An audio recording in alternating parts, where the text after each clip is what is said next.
Good afternoon बच्चों, आगे वाले टॉपिक चालू कर रहे हैं अपन। मेरी बात सुनिए, अपन रिटर्न और मैं आपको एक असेसमेंट टॉपिक, जिससे पहले वाली वीडियो अपनी असेसमेंट थी ना, मेरी बात सुनिए।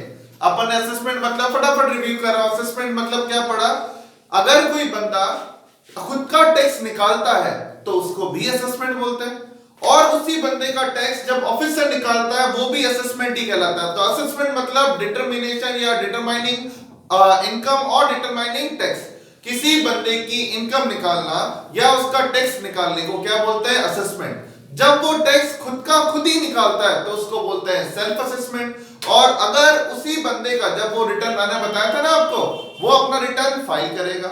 रिटर्न फाइल करने के बाद ऑफिसर 4 तरीकों से उसका रिटर्न चेक करता है, तो उसको अपन समरी, बेस्ट जजमेंट, स्क्रूटनी या एस्केप असेसमेंट भी बोलते हैं। और अगर उसे दिक्कत होती है असेसमेंट में कि नहीं गलत है, तो रिवीजन भी होता है ना। और अगर अरिथमेटिकल मिस्टेक होती है तो क्या होता है? रेक्टिफिकेशन। याद आ रहा होगा आपको। अब मेरी बात सुनो, वो सब जो इससे पहले वाली वीडियो में था वो एक समराइज था, ताकि आपको सबका ओवरव्यू पता चले। अब अपन डिटेल की तरफ चलते हैं। डिटेल में पहला आता है सेल्फ असेसमेंट। सेल्फ असेसमेंट मतलब जहां असेसी खुद अपनी इनकम निकालता है।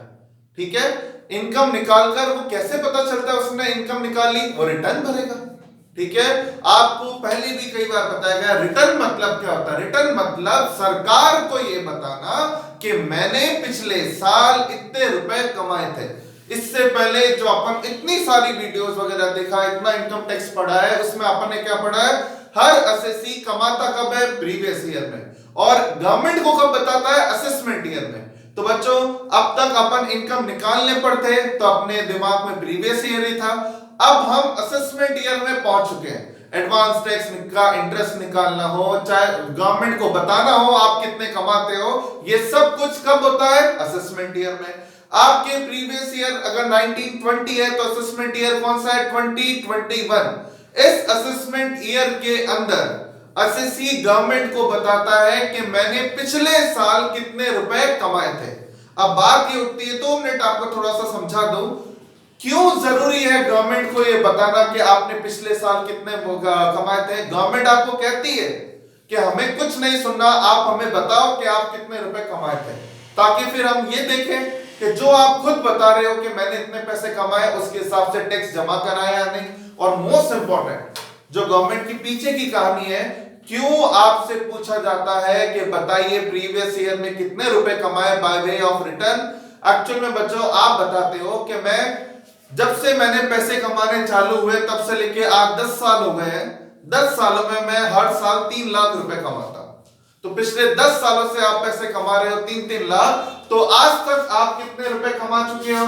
For example 30 lakh. इस 30 लाख को बोलेंगे आपकी कैपिटल, कि इस बंदे की कैपिटल हो चुकी है 30 लाख। मतलब 30 लाख रुपए अगर मेरे अकाउंट में, मैंने इन 30 लाख रुपए से गोल्ड खरीद रखा है, बिल्डिंग खरीद रखी है, गवर्नमेंट को कोई नाराजगी नहीं। एक दिन इनकम टैक्स ऑफिसर आपके घर आता है, देखता है आपके घर के अंदर 1 करोड़ रुपए रखे हुए। इनकम टैक्स ऑफिसर कहता है 1 करोड़ रुपए घर में और रिटर्न तो 30 लाख का। अब आप अगर बोलो कि ये मेरे ही है, तो गवर्नमेंट बोलेगी अरे भाई अगर तेरे ही है तो तू हिसाब तो दे। तूने खुद ने लिख के दिया है कि मैंने 10 सालों में 30 लाख रुपए कमाए, मैं 10 साल से ही पैसे कमा रहा हूं, और तेरे घर में ये 1 करोड़ रुपए रखे हैं। ये 70 लाख कहां से आए? जो अपन सुनते हैं ना black income, black income. Black क्या? कलर थोड़ी ब्लैक होता है मनी का। 70 लाख रुपए ये ब्लैक इनकम मतलब होता है जो आपने कमाए लेकिन हिसाब में नहीं बताया। अब गवर्नमेंट कहती है 70 कहां से आई बता। क्या फादर आपको कोई चीज वसीयत दे गए थे, या फिर आपकी कोई शादी के टाइम पे कोई चीज मिली थी? कहां से आए? आपके पास हिसाब है ही नहीं, क्योंकि आपने कमाए लेकिन घर में छुपाते रहे। तो फिर इसके बेसिस पर अब आप गवर्नमेंट से लड़ भी तो नहीं सकते।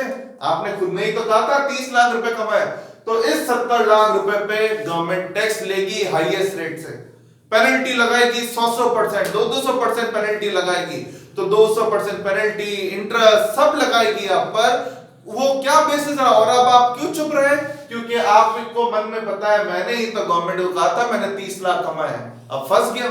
जो अपन कहते हैं ना इनकम टैक्स की रेट पड़ी, ब्लैक इनकम पता चली। तो वो ब्लैक इनकम क्या है? वो ब्लैक इनकम वो होती है जिसका गवर्नमेंट को हिसाब नहीं दिया, इसलिए गवर्नमेंट आपसे क्या भरवाती है, रिटर्न।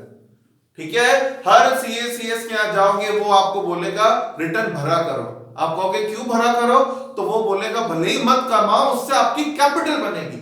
आज आप 18 साल के हो चुके हो, 25 साल में आप पैसे कमाना चालू करोगे, 7 साल आप अपना रिटर्न भरो 3-3 लाख का, तो उस 25 साल के जब हो जाओगे, जब आपका 20 लाख रुपए की आपकी कैपिटल बन चुकी है।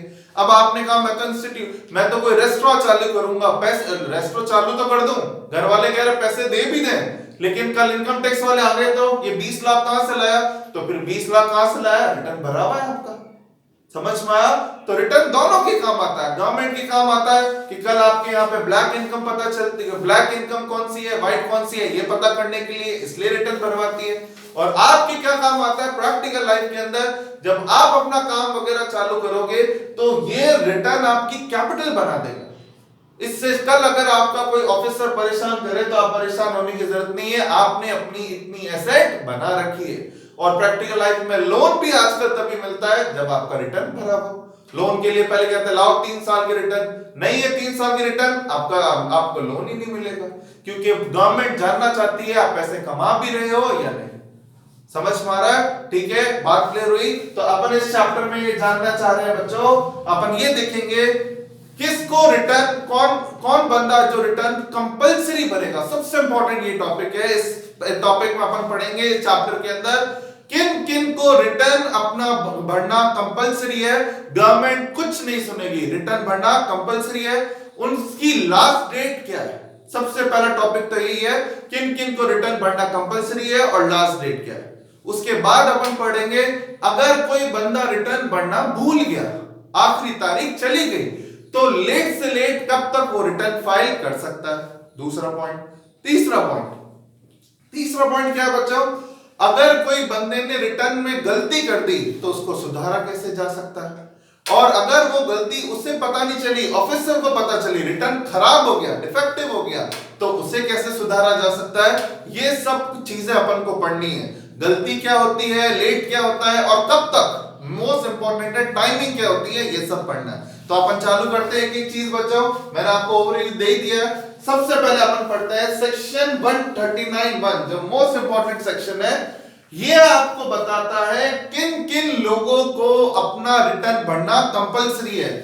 इन 3 लोगों के लिए कोई बहाना नहीं चलेगा। अगर आप इन फर्स्ट 3 कैटेगरीज में आते हो तो आपको अपना रिटर्न भरना कंपलसरी है, जिनकी लास्ट ड्यू डेट नीचे दे रखी है। तो देख रहे हो आप किन किन को रिटर्न भरना कंपलसरी है। फर्स्ट, एनी कंपनी और फर्म।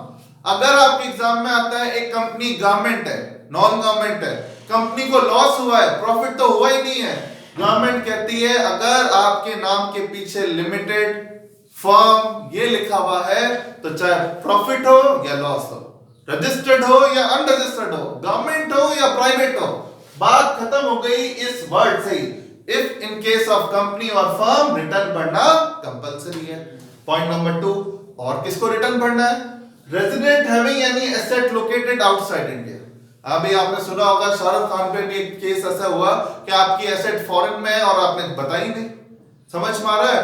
गवर्नमेंट कहती है आप पैसे नहीं कमाते हो, कोई बात नहीं, लेकिन आप इंडिया के हो और आपकी कोई एसेट फॉरेन में, कोई इंटरेस्ट है, कोई बिल्डिंग है, कोई लैंड है, कोई इन्वेस्टमेंट किया हुआ है और आप इंडिया में रहते हो और बता नहीं रहे हो, तो नहीं चलेगा। ऐसे लोग जिन्होंने फॉरेन में एसेट खरीद रखी है, भले ही उनकी कोई इनकम नहीं हो, लेकिन उनको भी रिटर्न भरना कंपलसरी है। 2 चीज हो गई। और एक तीसरा, any other person having income exceeds maximum amount not chargeable to tax. आपको मैंने टैक्स लायबिलिटी कैलकुलेट करना सिखाया था, जिसमें मैंने बताया था कुछ 60 से कम उम्र वालों को 2.5 लाख तक टैक्स नहीं लगता, 60 से 80 उम्र वालों को 3 लाख तक टैक्स नहीं लगता, 80 से ऊपर वालों की इनकम पर 5 लाख तक कोई टैक्स नहीं लगता। पढ़ा है ना अपन ने ऐसा। तो अगर आपकी इनकम, नेट इनकम 2.5 लाख से ज्यादा है, आपकी इनकम अगर आप 2.5 लाख से ज्यादा कमाते हो तो भले ही टैक्स मत भरो। अपन ने कैलकुलेट करा है, रिबेट विबेट मिलने के बाद अपन का टैक्स नहीं बनता, वो एक बात अलग है। टैक्स रिटर्न भरना टैक्स भरना नहीं होता। टैक्स भरना अलग होता है, रिटर्न भरना अलग होता है। रिटर्न में गवर्नमेंट कहती है अगर आपकी इनकम 2.5 लाख, 3 लाख, 5 लाख से ज्यादा है तो आपको अपना रिटर्न भरना पड़ेगा, चाहे टैक्स भरो या ना भरो। तो वापस बोल रहा हूं बच्चों, जिनकी इनकम मैक्सिमम अमाउंट जितने रुपए तक टैक्स नहीं लगता उससे ज्यादा है वो रिटर्न भरेगा, जिनकी फॉरेन में एसेट है वो रिटर्न भरेगा, और कंपनी या फर्म हो तो सोचने की जरूरत ही नहीं है, सबको रिटर्न भरना है। अब बात आती है ये लोगों को रिटर्न भरना है, तो इसके अंदर अगर आप सोचते सर हम कवर हो रहे हैं क्या? नहीं, अभी आप 2.5 लाख रुपए भी नहीं कमाते, आप कवर नहीं हो रहे, रिटर्न भरना कंपलसरी नहीं है, लेकिन आप चाहो तो वॉलंटरी रिटर्न भर सकते हो। इससे फायदा क्या होगा सर? फायदा ये होगा आपकी कैपिटल बन जाएगी, 5-10 साल बाद जब आप बड़े होगे तो आपकी कैपिटल बन जाएगी, जिससे आप अपना कोई बिजनेस वगैरह कर सकते हो। तो समझ में आ रही होगी ये बात। अब लास्ट ड्यू डेट क्या है? लास्ट ड्यू डेट है 3 ड्यू डेट है। 3 ड्यू डेट के अंदर मेरी बात सुनो। पहला, अगर आपकी ऑडिट होती है, ऑडिट किसकी होती है आप लोगों को याद होगा, बिजनेस का टर्नओवर 2 करोड़ से ज्यादा, प्रोफेशन का 50 लाख से ज्यादा हो तो आपकी ऑडिट होती है। उस केस में गवर्नमेंट आपको क्या कहती है? उस केस में आपकी लास्ट डेट ऑफ रिटर्न क्या है? 30 सितंबर ऑफ असेसमेंट ईयर। समझ में आ रहा है? असेसमेंट ईयर 19-20 का असेसमेंट ईयर कौन सा है? 20-21। 30 सितंबर 2020 तक, हालांकि ड्यू टू पैंडेमिक्स डेट वगैरह बढ़ गई, उससे आपको माइंड नहीं रखना, आपको जो एक्चुअल डेट है एज पर लॉ वो याद रखनी है। तो मेरी बात सुनो, ऑडिट की लास्ट डेट, जिनकी ऑडिट होती है, ऑडिट मैं बता चुका हूं हर कंपनी की होती है, बिजनेस में टर्नओवर जिसका 1 करोड़ से ज्यादा हो, कुछ केसेस में 2 करोड़ वाला भी पॉइंट पड़ा है, प्रोफेशन में 50 लाख से ज्यादा तो उनकी ऑडिट होती है, और उनकी लास्ट डेट क्या है? 30 सितंबर। ठीक है। नेक्स्ट, अगर कोई ट्रांसफर प्राइसिंग, ये इंटरनेशनल टैक्स का प्रोविजन है बच्चों, जो आपके सीएस फाइनल और बड़े सब्जेक्ट्स में उनमें आएगा। अगर आप इंटरनेशनल ट्रांजैक्ट टैक्सेशन में कवर होते हो, ट्रांसफर प्राइसिंग प्रोविजन आप पर लगता है, तो उस केस में आपकी लास्ट डेट है 30 नवंबर। समझ में आ रहा है? और अब लास्ट पॉइंट है एनी अदर। एनी अदर मतलब अगर आप पहले 2 प्रोविजन में कवर नहीं हो रहे तो आपकी लास्ट डेट क्या है? 31 जुलाई। समझ में आ रहा होगा आपको? मैं वापस बोल रहा हूं, सुनिए, जिनकी ऑडिट होगी उसकी लास्ट डेट है 30 सितंबर, जो इंटरनेशनल प्रोविजंस में कवर हो रहा है उसकी है 30 नवंबर, और जो उन दोनों में कवर नहीं हो रहा उसकी है 31 जुलाई। ऐसे लोग होते हैं सैलरी वाले, नॉर्मल 2.5 लाख 3 लाख वाले, उनके लिए ये डेट है 31 जुलाई। समझ में आया? नेक्स्ट है 139(3). ये तो हो गया 139(1), किन किन को रिटर्न भरना है और लास्ट डेट क्या है। ये है 139(3). ये कौन सा सेक्शन है? Return of loss. आपको मैंने set of carry forward chapter पढ़ाया था, जिसके लास्ट कॉलम में मैंने आपको लिखाया था yes no yes no. Actual में बच्चों होता क्या है, आपको लॉस हुआ, आप इंडिविजुअल हो, ना आप कंपनी हो ना आप फर्म हो, आप कौन हो? इंडिविजुअल।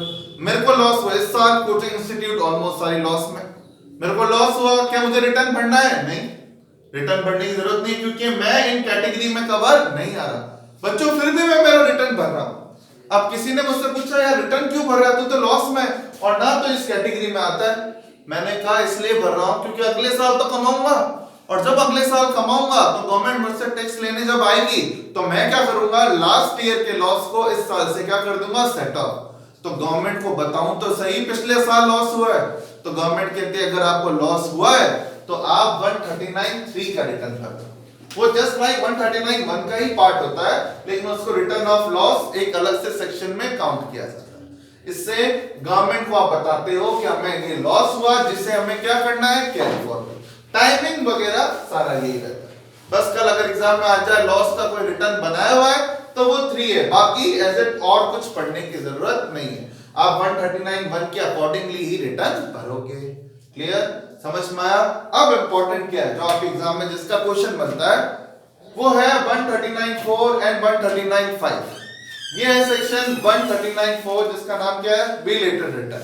अब क्या है ये? मेरी बात सुनो, नाम से क्या पता चल रहा है? लेट होना।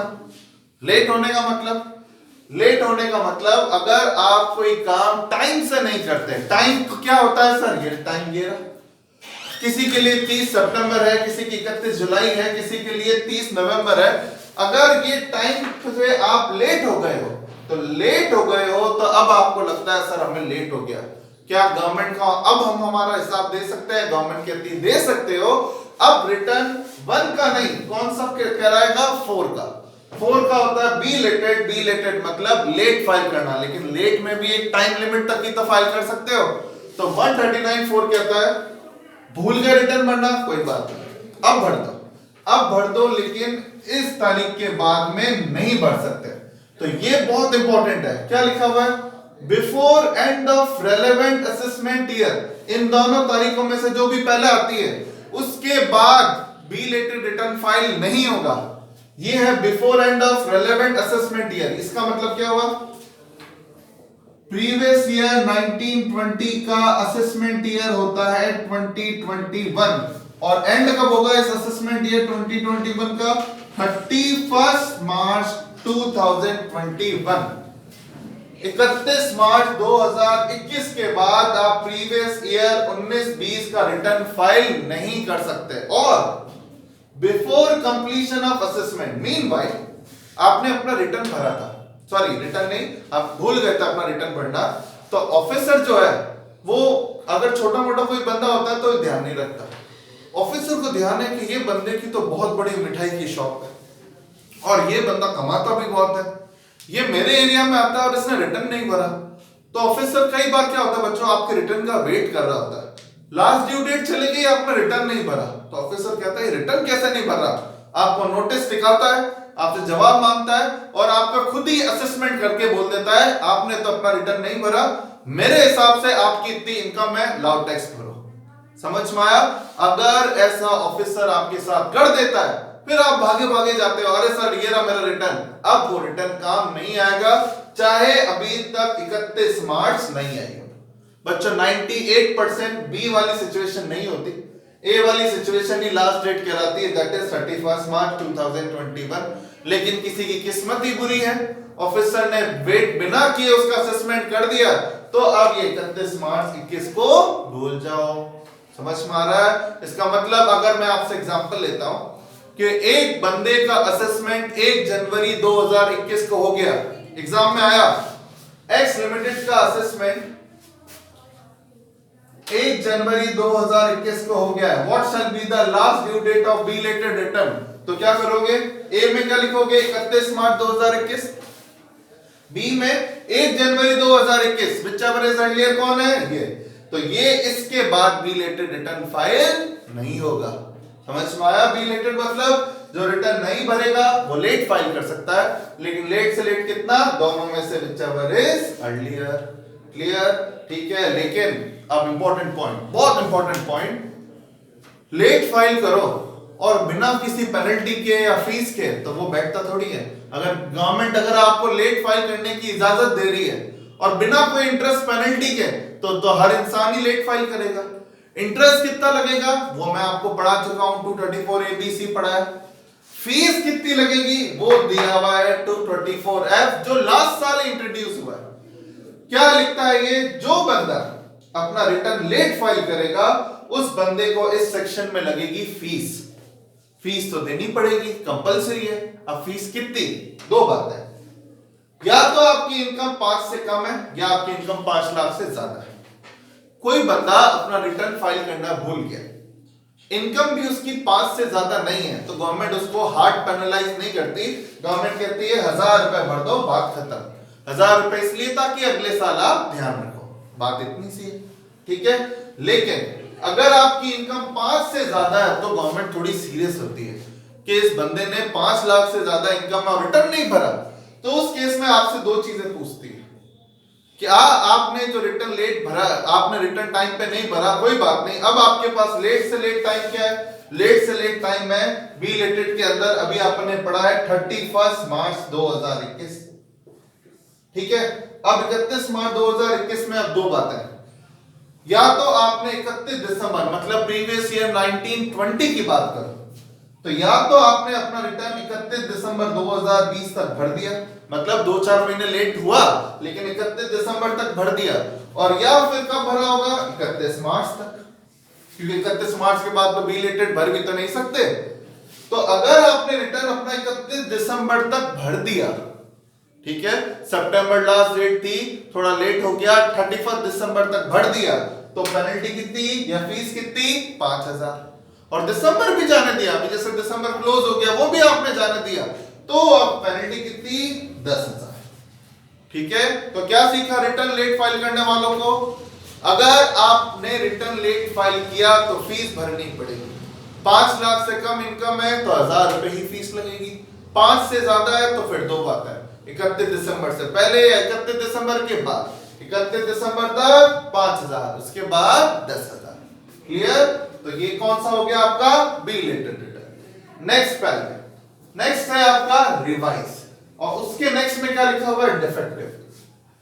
एक ही गलती, एक पर्टिकुलर चीज में कोई गलती एक केस में कहलाएगी रिवाइज, एक कहलाएगी डिफेक्टिव। बच्चों बात समझना, आप अपना कॉलेज का फॉर्म भरने जा रहे हो, आपने कॉलेज का फॉर्म भरा, कॉलेज का फॉर्म सबमिट हो गया, वो जो चेकिंग वाला था उसने देखा क्या क्या एंक्लोजर है, फटाफट चेक किए और वो एंक्लोजर लेकर आपको बोला हाँ आपका फॉर्म भर गया। घर पहुंचने के बाद आपने अपने दोस्तों से पूछा फॉर्म भर दिया? उन्होंने कहा भर दिया। फाइनल ईयर का मान लो फॉर्म था, उन्होंने कहा तूने फर्स्ट ईयर सेकंड ईयर की मार्कशीट लगाई? तो आपने कहा मैं तो भूल गई, मैं तो भूल गया। और उन्होंने कहा अरे लगानी कंपलसरी है, देख लिखा हुआ। तो अब इस केस में क्या, गलती तो हो गई, आपको पकड़ में आ गई गलती। अब दो बातें, या तो आप वेट करो कॉलेज वालों का, एक कॉलेज वाले नोटिस बोर्ड पर लिखेंगे कि जल्दी से जल्दी अपनी ये मार्कशीट अटैच करो तब जाओगे, और या फिर वेट क्यों करो कॉलेज वालों का? जब पता चल गई ये गलती, आप खुद ही फटाफट भाग के चल। देखो एक तो होता पता ही नहीं चला, तो उस केस की तो क्या बात है, पता चल गया है तो अब उस केस में गवर्नमेंट कहती है हमें पता चलने से पहले आपको पता चल गया कि मुझसे गलती हो गई, तो उस केस के अंदर हमारा वेट मत करो, आप खुद ही भागो और अपने रिटर्न को क्या करवा दो? रिवाइज। मतलब बच्चों समझना, मैंने मेरा रिटर्न भरा था, रिटर्न कौन सा सेक्शन में भरते हैं? टाइम पे भरते हैं तो 1 में, लेट भरते हैं तो 4 में। अगर मैंने मेरा रिटर्न भरा लेकिन मुझे लेट हो गया, सॉरी मेरे रिटर्न में गलती हो गई, तो गवर्नमेंट कहती है गलती, मैं वर्ड बार बार बोल रहा हूं गलती, गलती का मतलब होता है ओमिशन और मिस्टेक, भूल जाना या गलती से कुछ अमाउंट गलत लिख देना। फ्रॉड इसमें शामिल नहीं है कि पहले फ्रॉड में फर्जी बिल लगाया, अब कहते हो कि अरे वो बिल हटवा दो, वो फ्रॉड है, मिस्टेक में नहीं है। तो गलती या भूल जाने के केस में गवर्नमेंट कहती है रिटर्न भरा लेकिन भूल चूक हो गई, कोई बात नहीं, आप अपने रिटर्न को करा सकते हो रिवाइज, क्योंकि अभी तक हमारे ऑफिसर को टाइम नहीं मिला आपका रिटर्न चेक करने का, तो उसको आप रिवाइज करा सकते हो। लेकिन रिवाइज कराने की लास्ट डेट क्या है बच्चों?